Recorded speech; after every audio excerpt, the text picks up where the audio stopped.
This is tape number 5, the interview with Henry Cyngler. Mr. Cyngler, you were just telling me when the Russians came in. Before the Russian came in, I went with one friend of mine to get some food for the other boys. Yeah, we were 7 boys together with my brother. Because we didn't have nobody give us to eat. We have to survive ourselves. And then the Russians came. When already the Russian came in to us, I said to my brother, I think that's better to go back to Poland to see if somebody survived from the family. So we went by ourselves through Germany to Poland.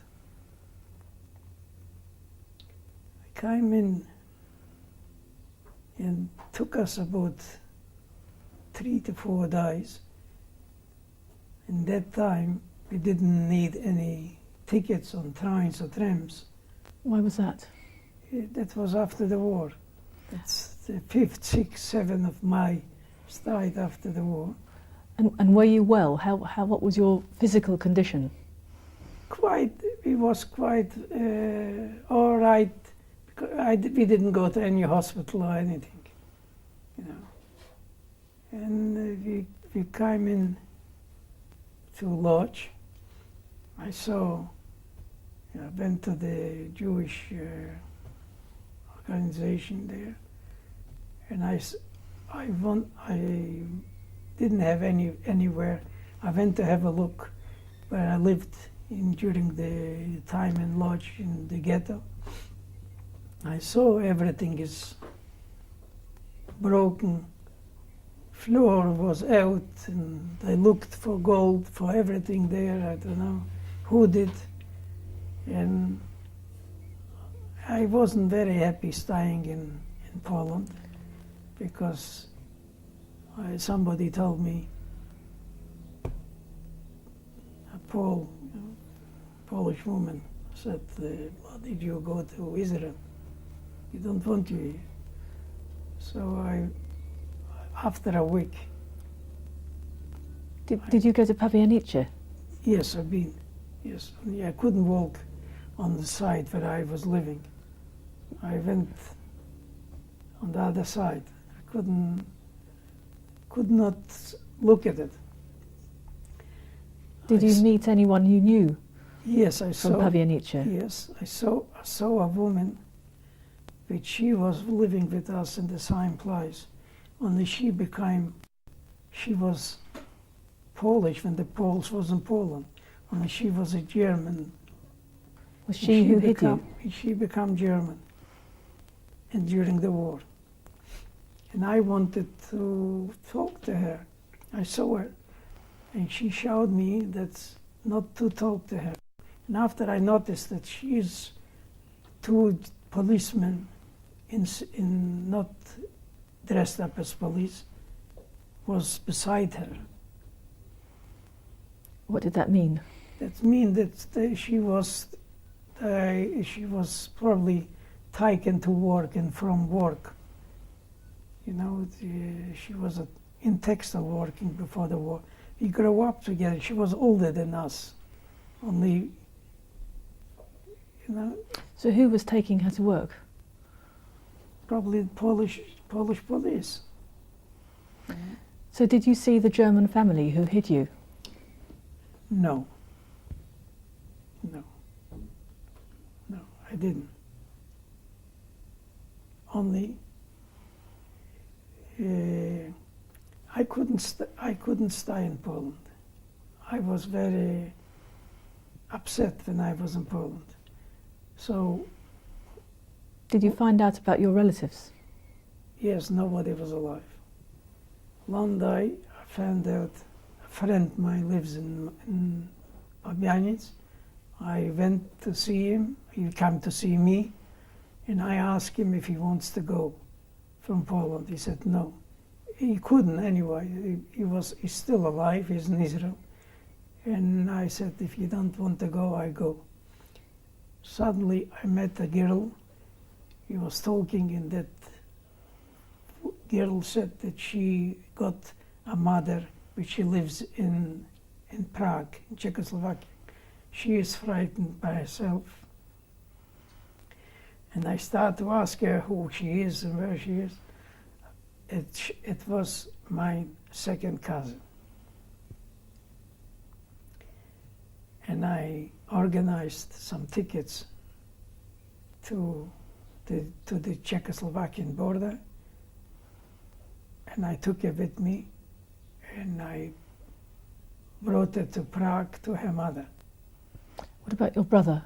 Hmm? Your brother? With my brother. Yes. Yes. We left her in Prague.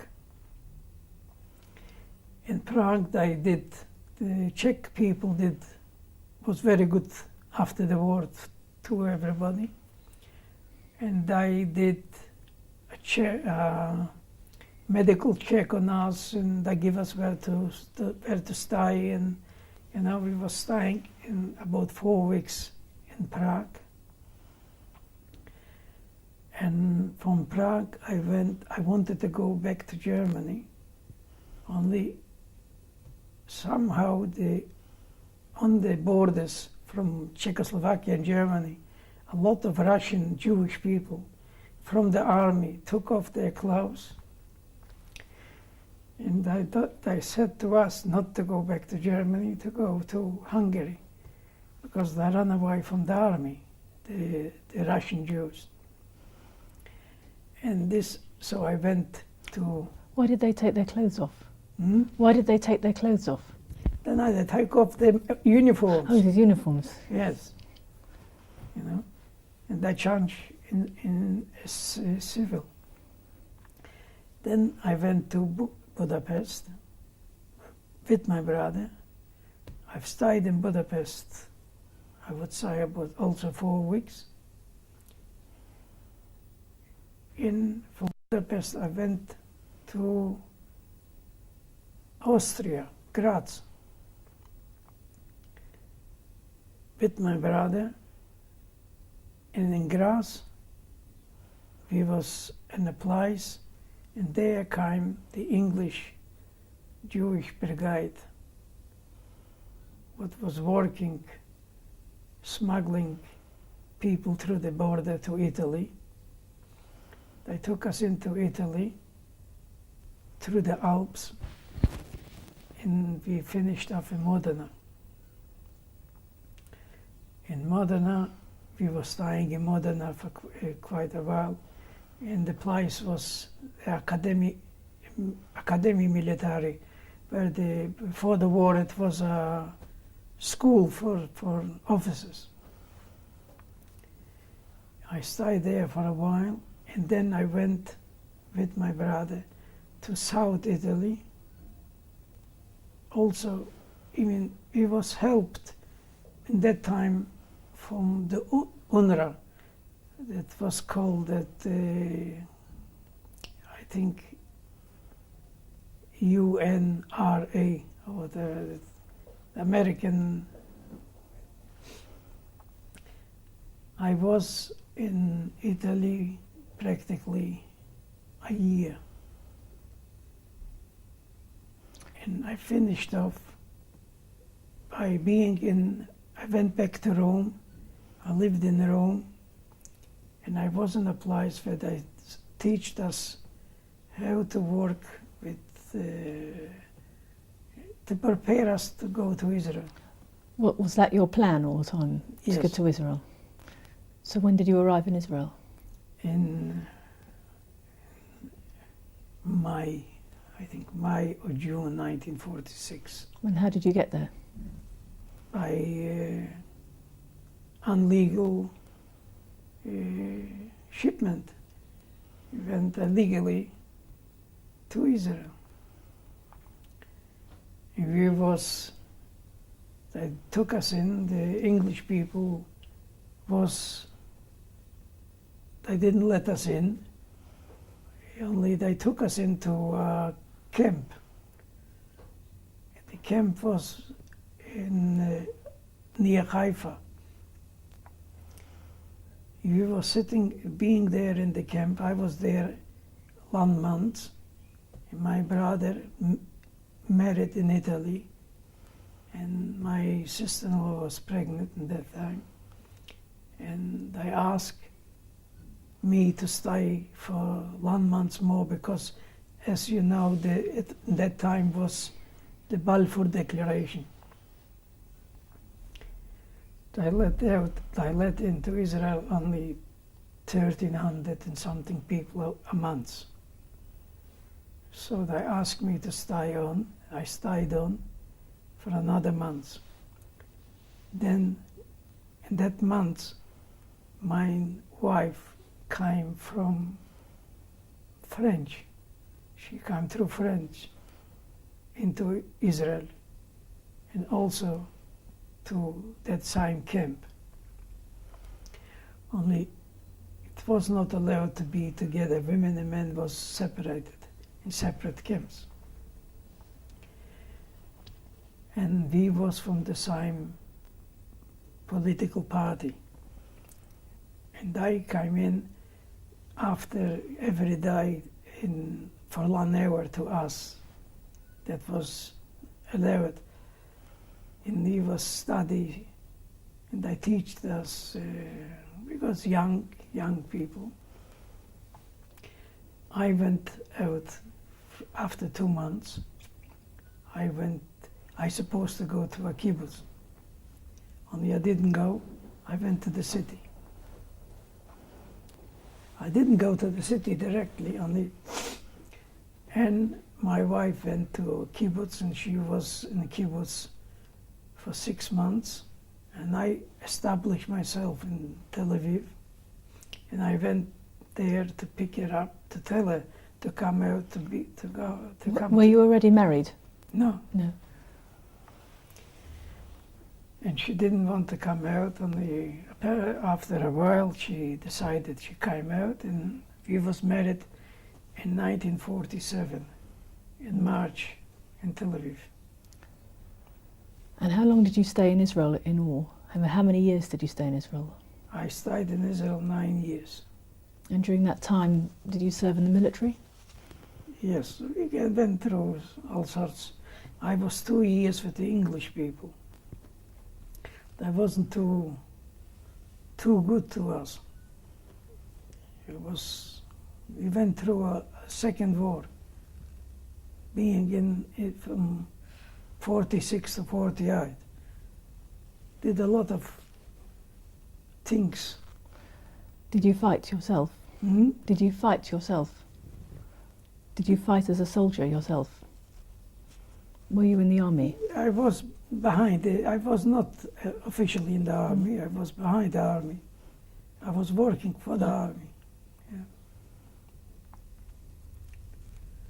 Yes, in 1949, our oldest son was born. And my middle son was born in Israel in 1952. And what work did you do while you were in Israel? In textile. I was a weaver. I learned in Israel, and I worked as a weaver in Israel. And this was in Tel Aviv? In Tel Aviv, yes. Did you not feel motivated to stay in Israel? What? Yes, I was. Only the climate in Israel was too strong for me. I couldn't stand the climate, and I was very, I was very weak, climatically sick in Israel. And the doctors told me I should leave because it's no good for me. My wife wasn't very impressed with it because she was very Zionist motivated.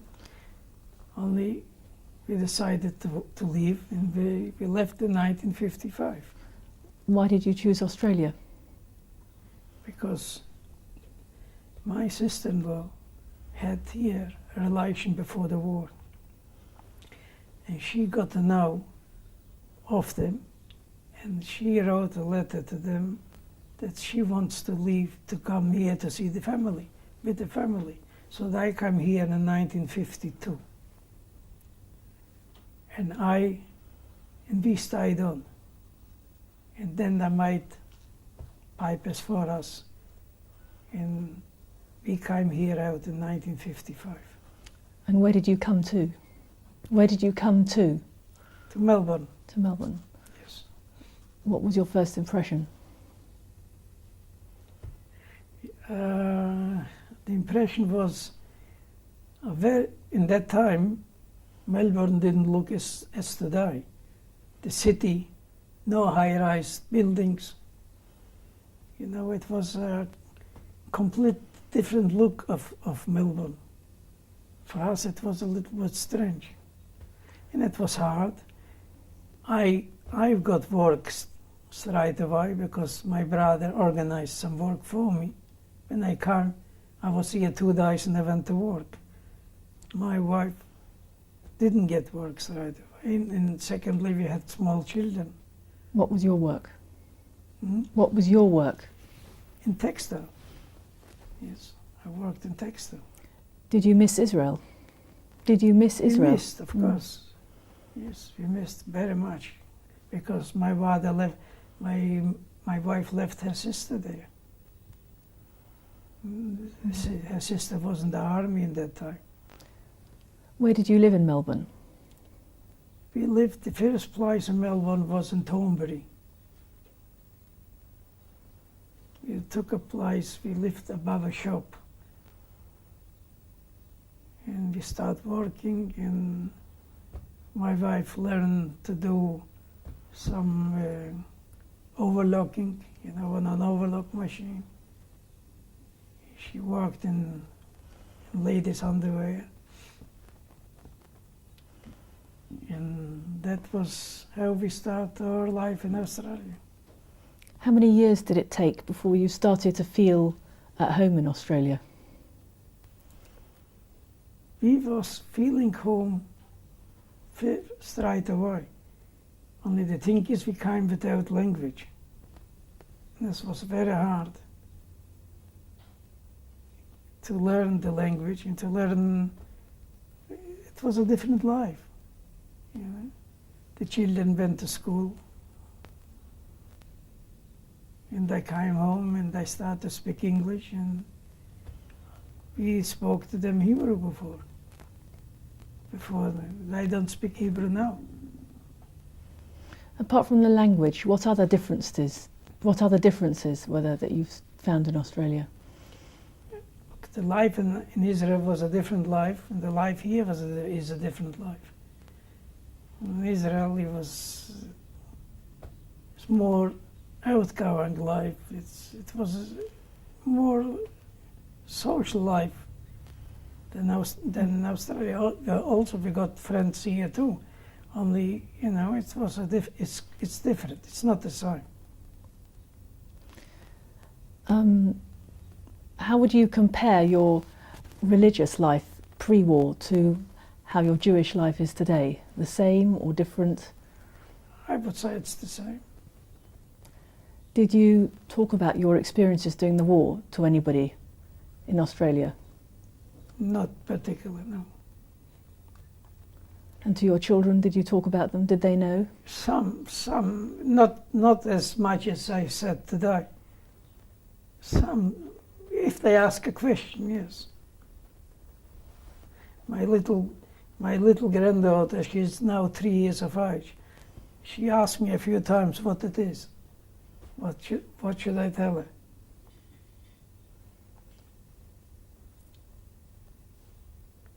What can you tell to a child? Just before we end, Mr. Cyngler,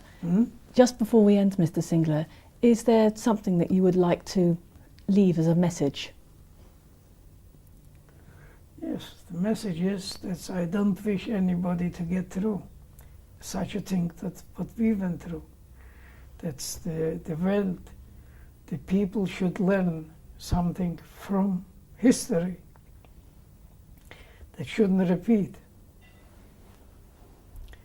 That was a very, very,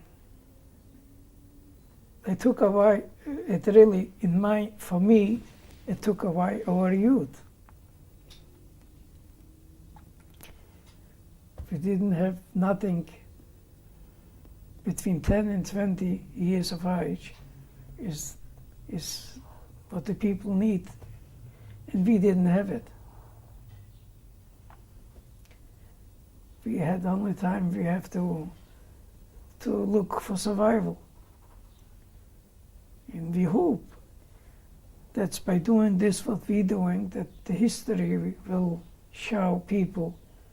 Maybe it will help people to learn something from that. You know. That's all what I have to say. Thank you very much, Mr. Cyngler.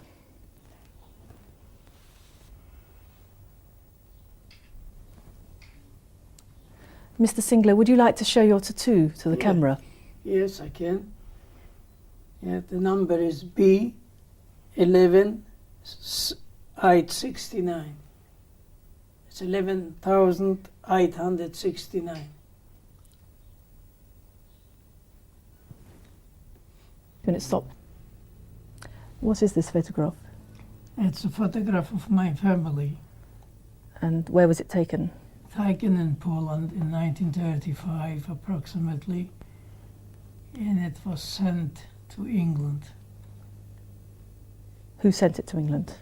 My father sent it to England. I think it was sent to Leeds, where my family was. Which family was that? My father's uncle. That's me and my great uncle. And he left Poland in what date about? Probably 1915, I would say, because he ran away from he didn't want to be in the army, in the Russian army. Can you tell me about this photograph? Yes, that's a close-up from the little one, because this was done after, because the other one is not very clear, and this is clearer. This is the copy. A copy of this other one. Can you tell me who the people are? Yes. It's me on the right-hand side. Then it's my father, my mother, my brother, and in the middle is my sister, Your sister Paula. Paula. Thank you. Can you tell me about this picture? Yes, that is me and in that time, my girlfriend. Her name was Dvora at that time. Heller. And where was this picture taken? That was taken in Tel Aviv in 1946. What about this picture? That picture was taken in 1947. That is our wedding picture. And beside us is my wife's sister, which she lives in Israel. And her Her name? name is Tova. And it was taken in Tel Aviv. Tel Aviv. The picture is taken in Tel Aviv. Can you tell me about this picture? Yeah, this picture is taken in 1949 when my oldest son was born. Beside me, on my right, is my brother Peretz and my sister-in-law Fela. And the occasion? Taken in the occasion is the Brit from his after he was born. And it was taken in Tel Aviv. In Tel Aviv. This photograph? That photograph is taken in Tel Aviv. I was working in textile, and this is we was producing carbidine material in that time. This photograph? That's the photograph of my oldest son's bar mitzvah, taken in Melbourne about 1962. And who is the boy behind you? Beside him is my youngest son, Jim. Thank you. Can you tell me about this picture? Yes, that is a birthday to my grandniece. Grandniece, that's correct. And on the picture, it's me, my wife, my brother, and then is my niece. In the Leah. white T-shirt. Yes. Then is Fela, my sister-in-law, and her oldest daughter, Michelle. And the candles are Samantha. Thank you. This picture? This picture is taken in Toronto, Canada, and as you can see, that's me and my wife looking. This is the Niagara Falls. And what date was this taken in?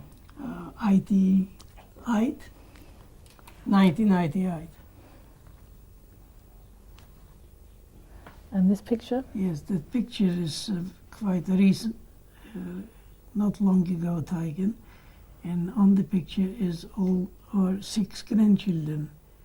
From left is Jessica, Claire, Sarah,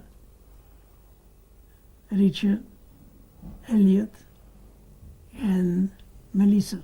Is the baby? Yeah. And this was in Melbourne? Yes. And this picture? Yeah, on this picture is for my oldest son, the younger son's bar mitzvah, which his name is Elliot. On the picture from the left is Richard, my youngest son Jack, my oldest son Charlie, then is my younger middle son Jim, me, and Elliot. And what date was this taken in? That's approximately 93. Yeah.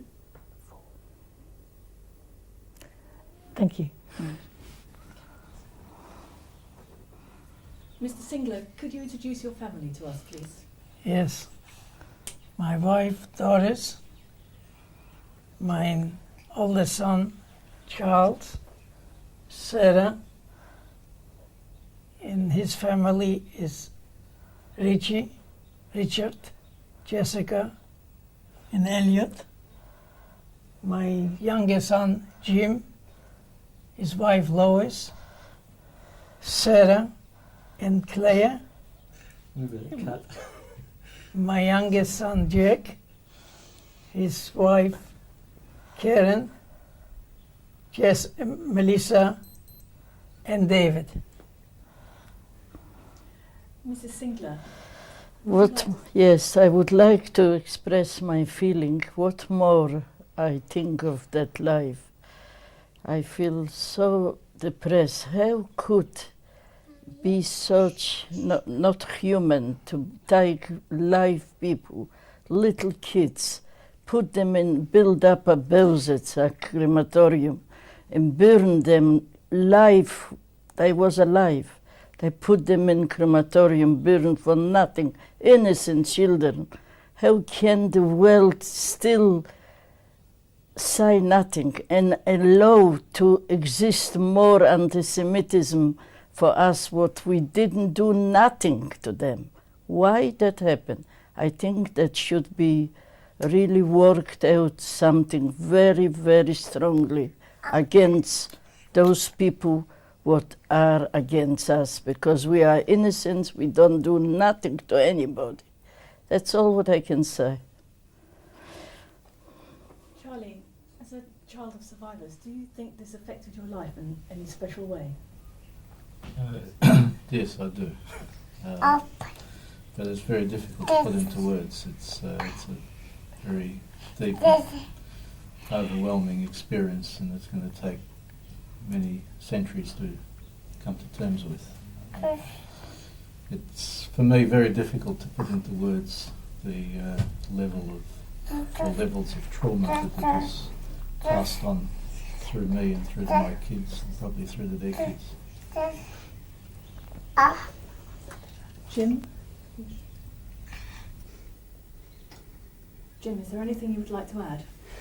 Yes, I guess from my point of view, my earliest memories were really the loss of, or the absence of an extended family, grandparents, the uncles and aunts that my parents talked about, their brothers and sisters and that sort of thing.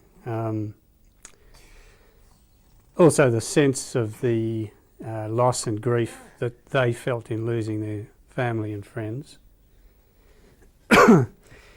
As I've grown older and got to speak to more survivors over a period of time, probably some positive things that came out of the whole experience. The strength and courage, the struggle to survive and the intensity to survive. And through that whole process, I suppose, the regeneration of Israel and the Jewish communities around the world. Certainly for me, within the family, there was always this emotional issue, as Charles talks about. Often my parents, well, certainly my father, found it very difficult to talk about his own experiences. And so there was an emptiness, in a sense, something tragic that had occurred that we weren't fully part of, yet we were enmeshed in. And so over the years, those things have been talked through. I think, as Charles says, it's probably something that will pass through our generation, the children, our children, their children. It'll take some time, I think, to fully assimilate it, both the negatives and the positives that came out of the whole experience. Look, like Charles said, I think it's a very difficult thing to talk about. There are negatives and positives. I think, but I think basically people are what they are. We're coloured by our experiences. This is an extreme experience, and I think it's maybe added things both one way and the other way. So our reactions are perhaps more extreme to certain things than they would have otherwise been. But I think basically we are what we are. I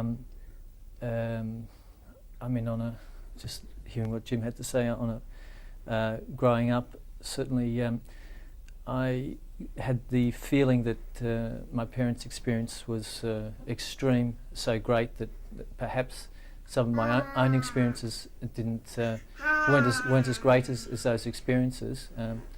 That's the perception I think that a child might get from that kind of experience, which isn't fair, but that's what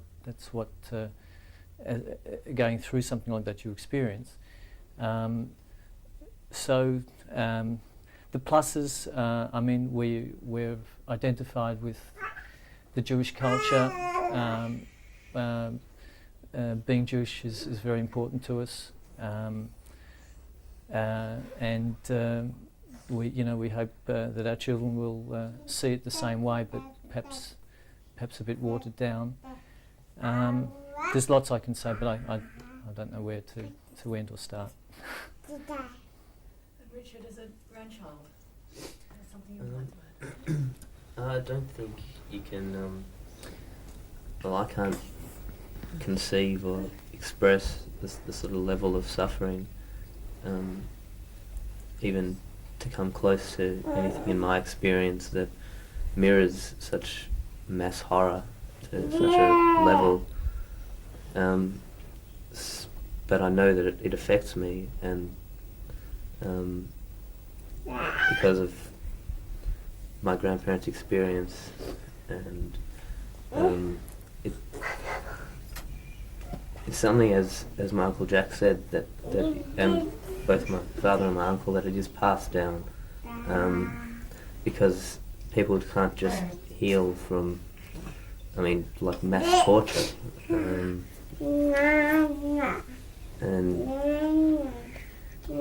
yeah, that's.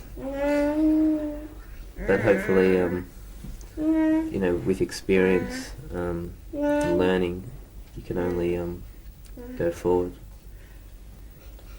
Thank you very much, all of you. Thank you.